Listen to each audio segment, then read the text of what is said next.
পাউরুটির উপরে দুধের স্বর আর চিনির আস্তরণ একবার দেখুন। দেখলে জিভে জল আসতে একদম বাধ্য। আর এটা হলো আমাদের টাকির পূবের বাড়ির পাশের গলিতে সবার পরিচিত সন্তোষ কাকুর চায়ের দোকান। আর এই উনুনের আঁচেই তৈরি হয় সন্তোষ কাকুর ম্যাজিক।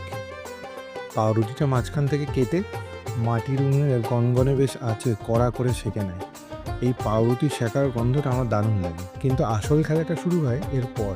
ওই ফুটন্ত দুধের পাত্র থেকে সন্তোষ কাকু খুব যত্ন করে তুলে নেন একদম খাঁটি পুরো দুধের স্বর। তারপর গরম টোস্টের ওপরে সেটা দারুণভাবে মাখিয়ে দেয়। আর সবশেষে ওই নরম স্বরের ওপরে ছড়িয়ে দেয় বেশ খানিকটা চিনি। আমি প্রায় 2018 সাল থেকে সন্তোষ কাকুর দোকানে আসছি শুধু এই স্পেশাল পাউরুটি টোস্টটা খাওয়ার জন্য।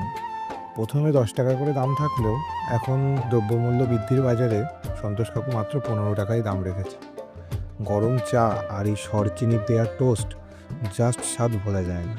টাকিতে এলে সবাই একবার নিশ্চয়ই ট্রাই করে দেখতে পারে।